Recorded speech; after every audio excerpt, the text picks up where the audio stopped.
샬롬 샬롬 샬롬 샬롬. 하나님 사랑합니다. 여러분 주 안에서 사랑합니다. 오늘 에스라 부분이죠. 에스라에 대해서 봅니다. 저자가 에스라예요. 주제는 바벨론에서 멸망당한 후에 에르미야의 예언대로 70년간의 포로 생활을 마치고 돌아온 이스라엘 백성들이 먼저 성전 건축을 통해서 하나님의 백성으로서의 외적인 모습을 갖추었고, 곧이어 학사 겸 제사장이었어요. 에스라에 의한 신앙 개혁 운동을 통해서 거룩한 백성으로서의 성결한 삶을 살게 되죠.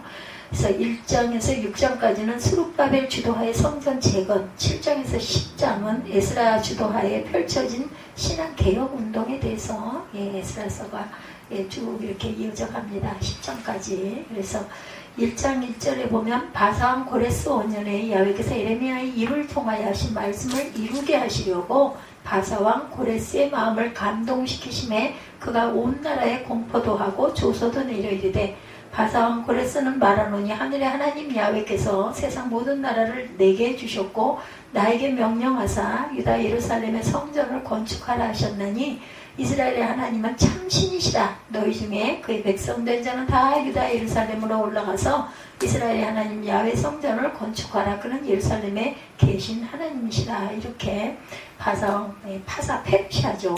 페르시아 고레스 원년에 이런 선포를 합니다. 야훼 하나님께서 바사왕 고레스의 마음을 움직이셔서 고레스 왕은 포로 되었던 유다 백성들을 본국으로 귀환시킬 뿐만 아니라 예루살렘 성전을 재건할 수 있도록 허락한 내용 1절에서 4절까지. 그래서 보면 그야의 유다 지파와 베냐민 지파 레위 사람들과 다른 지파의 몇몇 열심히 있는 사람들은 많은 보물과 짐승과 약탈당했던 성전 기명들을 가지고 예루살렘으로 돌아오게 되는 내용이 5절에서 11절까지 쭉 이어집니다. 봅니다. 11절까지. 이에 유다와 베냐민 족장들과 제사장들과 레위 사람들과 그 마음이 하나님께 감동을 받고 올라가서 예루살렘의 야훼 성전을 건축하고자 하는 자가 다 일어나니 그 사명 사람들이 은그릇과 금과 물품들과 짐승과 보물로 돕고 그 외에 예물을 기쁘게 드렸도다. 고레스 왕이 또 야훼 성전 그릇을 꺼내니 옛적에 느부갓네살이 예루살렘에서 옮겨다가 자기 신들의 신당에 두었던 것이라 바사왕 고레스가 창고지기 미드르다덱게 명령하여 그 그릇을 꺼내어 세어서 유다 총독 세스바살에게 넘겨주니 그 수는 금 접시가 30개요 은 접시가 1000개요 칼이 29개요 금 대접이 30개요 그보다 못한 은 대접이 410개요 그 밖에 그릇이 1000개이니 금은 그릇이 모두 5400개라. 사로잡힌 자를 바벨론에서 예루살렘으로 데리고 갈 때에 세스바살이 그 그릇들을 다 가지고 갔더라. 1장이 이렇게 해서 끝이 납니다. 신학 주제는 바벨론 포로 귀환 이스라엘의 하나님은 언약의 하나님이시다, 이런 뜻입니다. 하나님께서 아브라함의 후손들이 큰 민족을 이루고 가나안 땅의 기업을 얻게 될 것을 약속을 하셨어요. 그렇죠? 그래서 모세에게도 이스라엘을 하나님의 백성으로 삼겠다고 약속을 하셨고, 다윗에게도 이스라엘이 영원히 견고하게 될 것이라 이렇게 약속하셨어요. 사무엘하 7장 13절에 증거합니다. 그런데 아수르와 바벨론의 침공으로 인해서 이스라엘과 유다는 패망하여 많은 사람들이 포로 신세가 됩니다.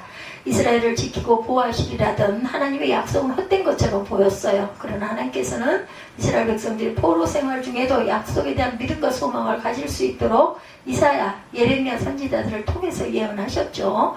바벨론 포로 귀환 시기보다 200년 전에 살았던 이사야 선지자는 고레스라는 정확한 이름을 말하면서 예루살렘 성벽의 준공과 성전의 재건을 예언합니다. 이 예언을 헛되이 들을 일이 아니에요. 이것이 이사야 44장 28절에 증거합니다.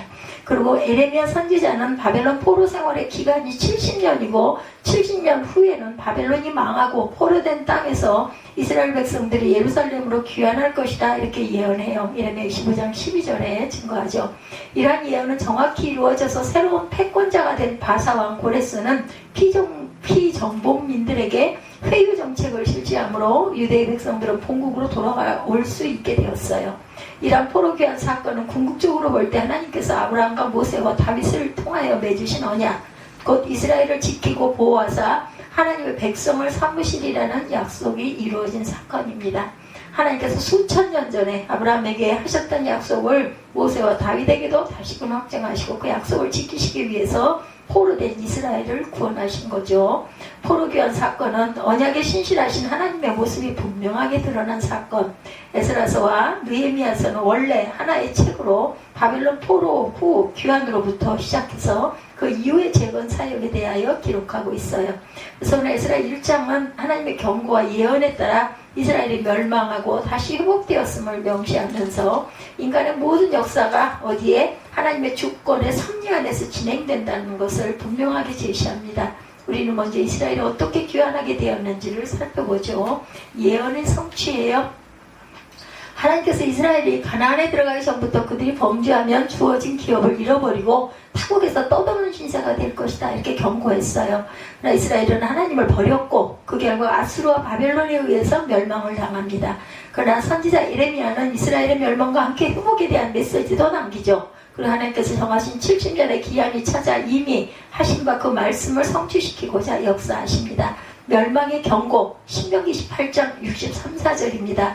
야훼께서 너희에게 선을 행하시고 너희를 번성하게 하시기를 기뻐하시던 것 같이 이제는 야훼께서 너희를 망하게 하시며 멸하시기를 기뻐하시리니 너희가 들어가 차지할 땅에서 뽑힐 것이요 야훼께서 너를 땅 이 끝에서 저 끝까지 만민 중에 흩으시리니 내가 그곳에서 너와 내 조상들이 알지 못하던 목석 우상을 섬길 것이다 이렇게 말씀합니다. 회복의 메시지가 예레미야 29장 10절에 야훼께서 이와 같이 말씀하시니라 바벨론에서 70년이 차면 내가 너희를 돌보고 나의 선한 말을 너에게 성취하여 너희를 이곳으로 돌아오게 하리라. 돌아왔잖아요. 그렇죠? 예, 고레스를 감동시키셨어요. 하나님께서 인간 역사 속에 개입하실 때 사용하시는 방법은 아주 다양합니다. 때로는 이 세상의 질서에 맞춰 일하시고 어떤 경우에는 그것과 무관하게 초자연적으로 또한 역사하세요. 하나님은 이스라엘의 회복을 위하여 순리적인 방법을 사용하셨는데 그것은 당시 바사의 왕이었던 고레스의 마음을 감동시키는 방법. 물론 고레스가 유독 유대인만을 편애한 것은 절대 아닙니다.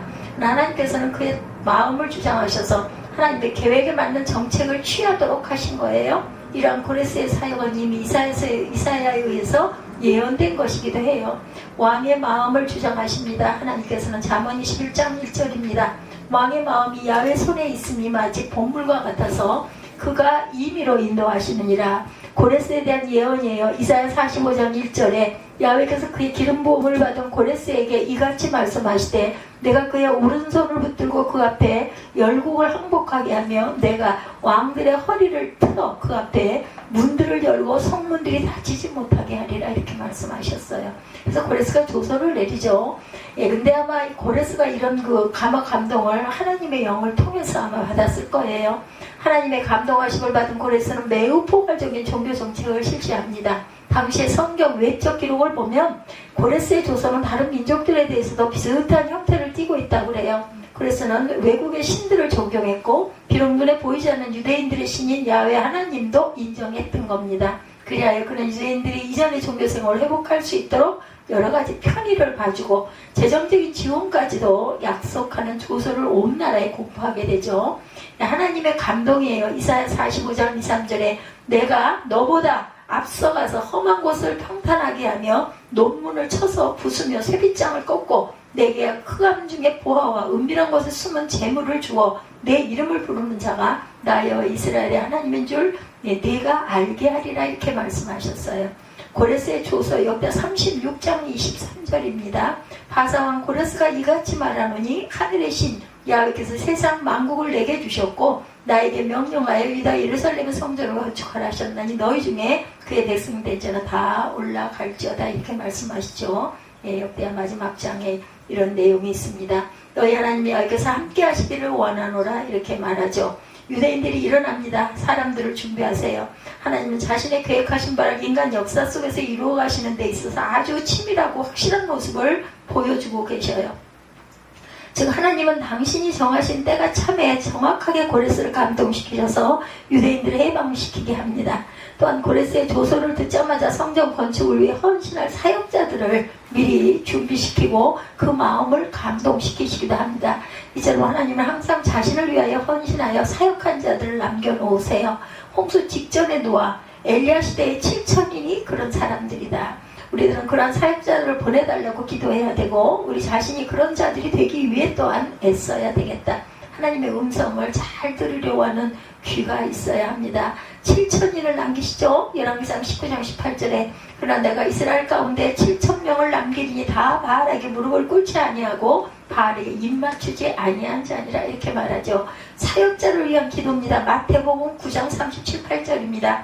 이에 제자들에게 이르시되 추수할 것은 많되 일꾼이 적으니 그러므로 추수하는 주인에게 청하여 추수할 일꾼들을 보내주소서 하라 하시니라. 감동받은 자들입니다. 이렇게 하나님의 사역을 위해 준비되어지고 감동받은 자들은 남은 두 개의 지파인 유다와 베냐민의 족장들과 제사장들, 레위 사람들 그리고 성전 건축을 위해 감동되어진 자들이었어요.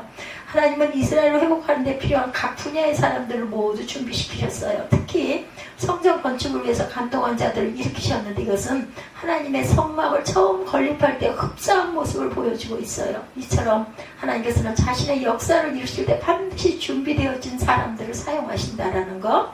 유다와 베냐민 지파입니다. 역대하 11장 12절에 모든 성읍에 방패와 창을 두어 매우 강하게 하니라. 유다와 베냐민이 르호보암에게 속하였더라. 성막 건축을 위해서 감동이 됩니다. 최기 36장 2절에도 모세가 부살렐과 오홀리압과 및 마음이 지혜로운 사람 곧 그 마음에 야훼께로부터 지혜를 얻고 와서 그 일을 하려고 마음에 원하는 모든 자를 불렀다 이렇게 말씀하고 계세요.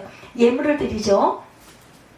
하나님께서는 각 사람들의 마음을 감동시키셔서 유다의 회복과 성전 재건을 위해서 헌신하게 하셔요.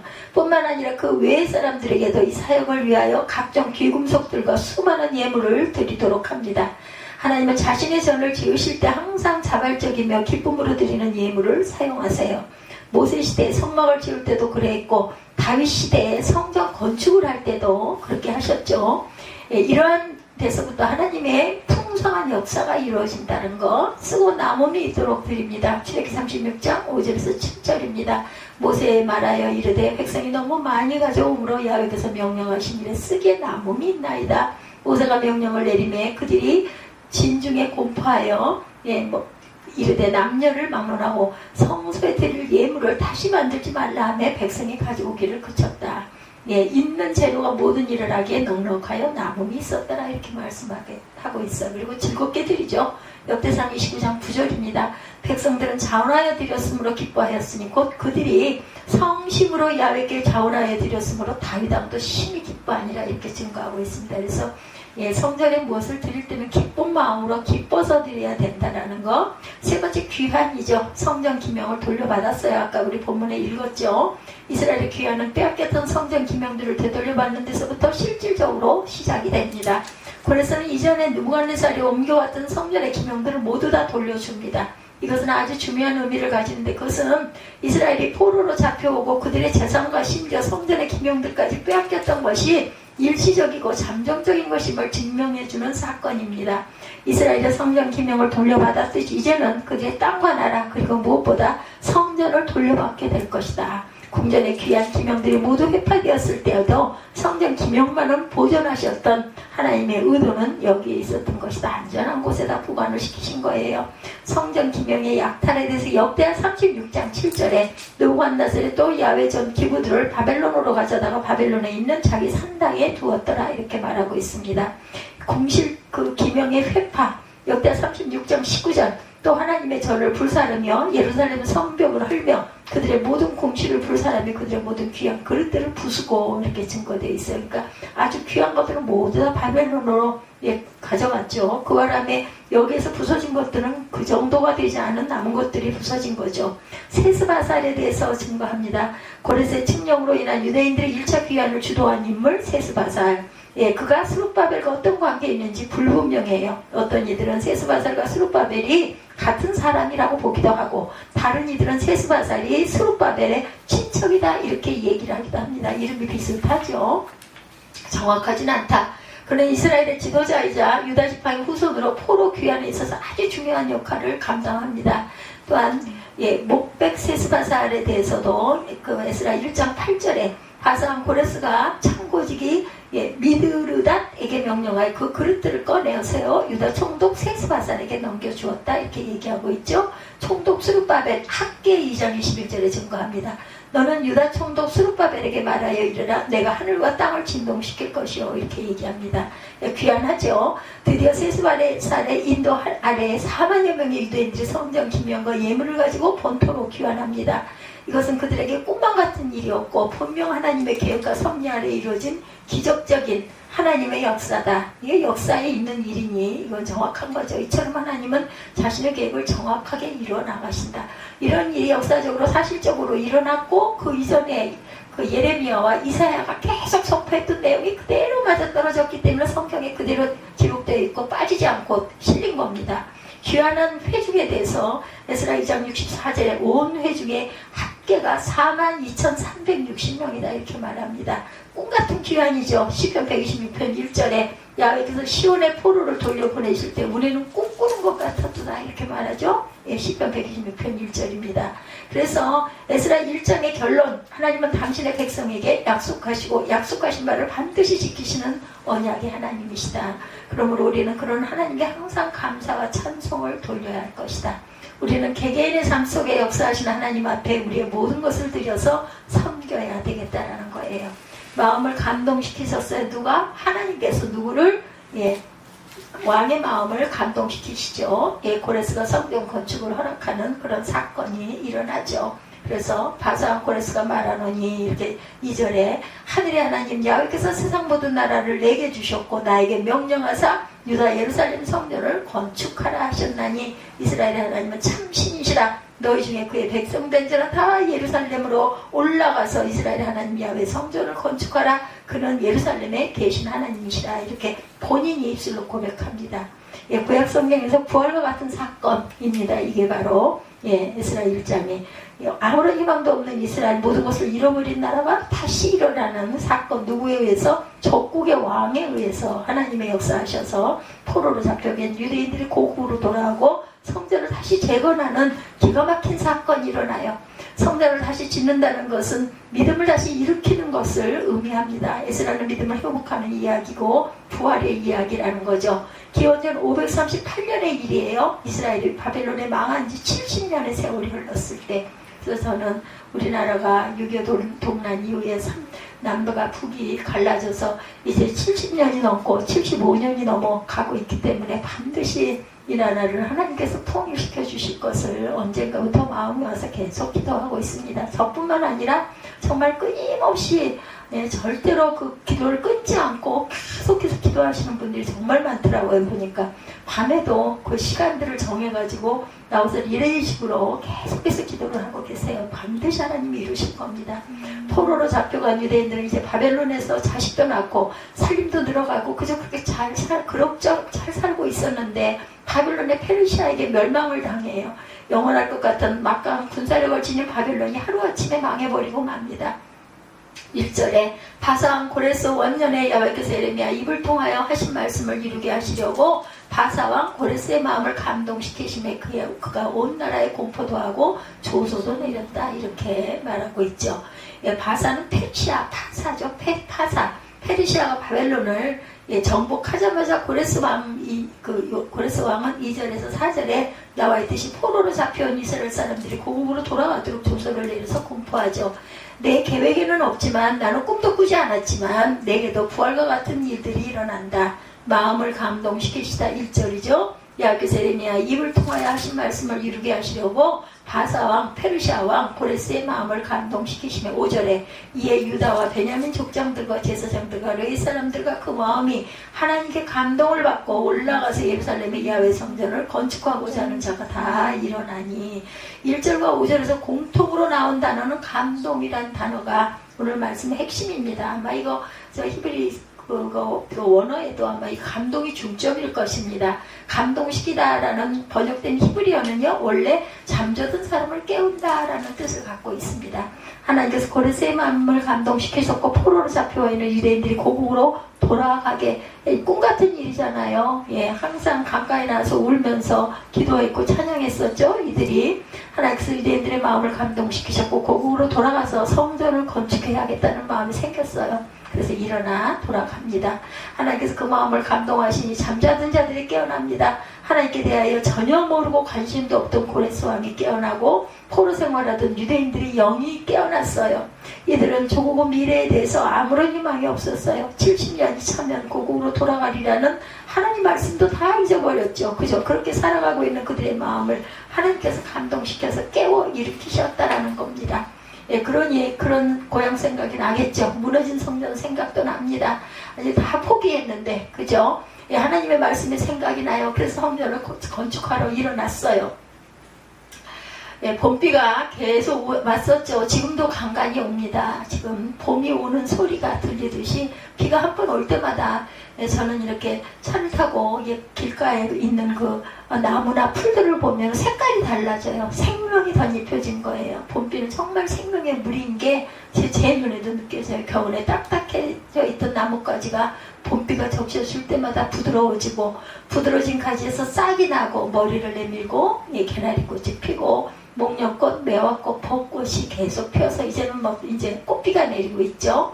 하나님의 은혜가 봄비같이 우리에게 이렇게 내린다는 것, 딱딱한 마음을 부드럽게 하는 봄비 같은 하나님의 은혜가 우리 마음에 촉촉히 내려집니다. 그러면 굳어있는 우리 영혼에 서서히 꽃이 피어나고 새순이 돋아나죠. 예. 잎이라고는 다 떨어져 버린 앙상한 가지에 새파란 순이 나오듯이 하나님이 우리를 터치하시면 우리 영혼에도 잃었던 믿음, 사랑, 열심, 봉사, 기도가 회복되어질 것입니다. 우리의 삶에 깨어나야 할 부분, 회복되어야 할 부분들이 있어요. 하나님 없이 살아도 별 문제 없다고 생각할지 모르겠지만 믿지 않는 자들은 눈에 보이지 않는 하나님 그런 게 어디 있어 이렇게 했지만 그렇지 않습니다. 열심히 기도하지 않아도 괜찮았다라는 생각이 들 수도 있죠. 지금 이대로 그저 이대로 살아도 아무 문제가 없다 이런 생각들을 할 수도 있습니다. 많은 유대인들이 그렇게 생각했을 것이고 바벨론에서 그저 먹고 살기에 큰 어려움 없으니 그나마 이것도 얼마나 감사하냐고 하나님의 자녀로서 누릴 기쁨 영광에 대한 기대 다 버렸어요. 그냥 이렇게 저렇게 살다 죽어야지 이랬지 않겠어요. 바벨론에서 포로 생활하던 유대인들을 위해 사역하던 에스겔 선지자를 통해서 하나님께서 말씀하세요. 에스겔 37장 12절에서 14절입니다. 그러므로 너는 대언하여 그들에게 이르기를 주 야훼께서 이같이 말씀하시기를 내 백성들아 내가 너희 무덤을 열고 너희를 거기에서 나오게 하고 이스라엘 땅으로 들어가게 하리라. 내 백성들아 내가 너희 무덤을 열고 너희로 거기서 나오게 한즉 너희는 내가 야훼인 줄을 알리라. 내가 또 내 영을 너희 속에 두어 너희가 살아나게 하고 내가 또 너희를 너희 고국 땅에 두리니 나 야훼가 이 일을 말하고 이룬 줄을 너희가 알리라. 야훼의 말씀이니라.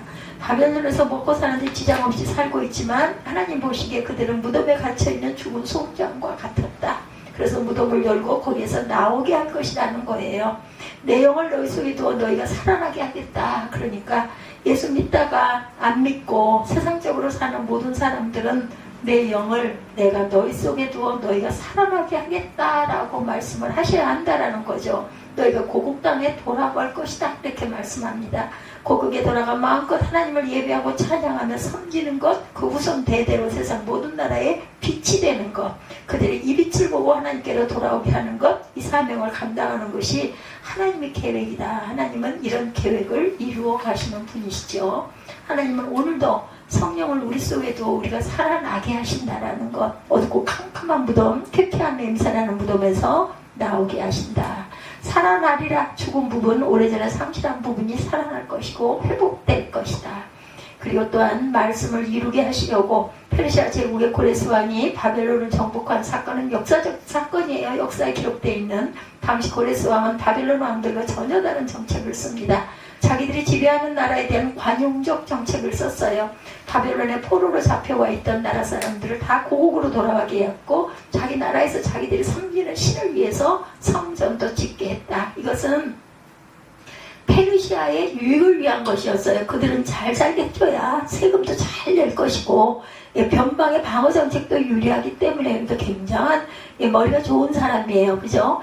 처음에는 굉장히 손해가 손해스러운 것 같지만 그렇게 해서 그들을 살려놔야 내가 편안하게 잘 살지 않겠느냐 이거죠. 그러나 신앙을 가진 유대인들의 생각은 달랐어요. 고레스가 우리를 돌아오도록 했지만 실제는 하나님께서 하신 것이다 라는 생각을 합니다.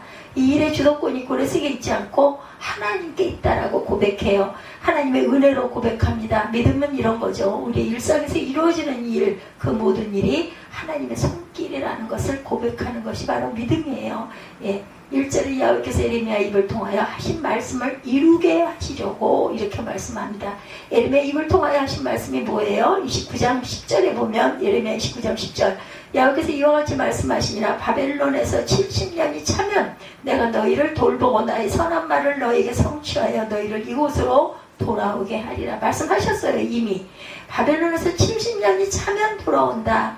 예, 이 말씀을 이루시려고 고레스의 마음을 감동시키시고 유대인들의 마음을 감동시키신 것이다. 70년 정도 되면 다 잊어버릴 때쯤 되지 않아요? 그죠? 그리고 선대들은 돌아갔을 것이고, 그죠? 2세들, 3세들이 살아서 있을 건데, 뭐 그렇게 하나님에 대한 마음이 그렇게 있었겠습니까? 어찌됐든 간에 이것은 반드시 이루시는 하나님, 이스라엘을 회복한 하나님의 말씀 따라 그대로 된 것이다. 성경은 하나님의 자녀인 우리에게 하신 하나님의 약속의 책이라는 것 절대로 잊지 마시기 바랍니다.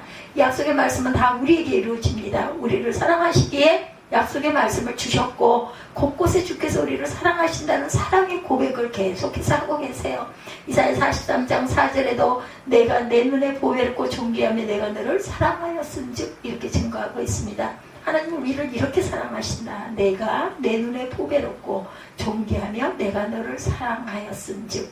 우리의 믿음이 약하여 때로 실수하고 넘어지기도 해요. 그래도 우리는 여전히 하나님께 보배롭고 존귀한 아들, 딸이라는 거죠. 하나님은 여전히 우리를 사랑하세요. 바벨론 포로 생활에서 돌아오게 하신 것처럼 무너진 성전을 재건하고 성벽을 다시 세우신 것처럼 우리를 다시 세워주신다. 무너진 신앙 다시 일어나게 하시고 잃어버린 것들도 다시 회복시켜 주십니다. 그래서 예수께서 부활하신 후 50일이 지나서야 제자들은 예수님의 죽으심과 부활을 전하는 전도자로 살게 되죠. 50일간 예수님은 여러 차례 제자들에게 나타나셨어요. 칭찬하시지 못하시고 그럼에도 불구하고 제자들은 다시 고향으로 돌아갔습니다. 갈릴리 호수에서 고기를 잡다가 부활하신 예수님을 만나 다시 부르심을 또 받고 또한 예수께서 하늘로 올라가신 후 성령 충만을 받고 나가서 복음을 전하게 되죠. 예, 단번에 하루아침에 갑자기 이루어진 것은 없다라는 것. 하나님의 은혜가 자주 범비같이 우리 마음에 내려오죠. 오늘도 하나님께서 우리의 마음을 감동시키시고 은혜를 내려주셔요. 매주일 매일 봄비 같은 하나님의 은혜를 조금씩 받으면서 우리 영혼이 싹을 틔우고 꽃을 피우게 된다는 것. 봄꽃이 피는 순서가 다르죠. 매화, 개나리, 목련, 벚꽃, 라일락. 하나님은 우리 개개인에게 향한 다른 타이밍을 갖고 계시다라는 것. 아직 꽃을 피우지 못했어도 괜찮아요. 좀 늦게 필 뿐이죠. 장미나 철쭉꽃처럼 오래 피기도 합니다. 또한 백일홍처럼 뜨거운 여름에 피기도 해요. 국화꽃처럼 가을에 피기도 합니다. 동백꽃처럼 겨울에 차가운 눈 속에서 붉은 꽃을 피우는 꽃도 있습니다. 하나님의 계획은 우리 인생에 아름다운 꽃을 피우고 열매를 맺으시죠. 남들은 다 아름다운 꽃을 피우는데 나는 왜 이런가 라고 조급해하지 마시기 바랍니다. 하나님께서 우리를 감동시키고 계시고 우리 영혼에 봄비 같은 은혜를 부어주고 계시고 곧 꽃이 필 것을 기대하는 저와 여러분들 좀 더디어도 기다리십시다. 희망을 안고 기쁨으로 기다리면 반드시 하나님께서 이루실 거예요. 예, 이 땅에 황무함을 보소서. 하늘의 하나님 긍휼을 베푸시는 주여 우리의 죄악 용서하소서. 이 땅 고쳐주소서.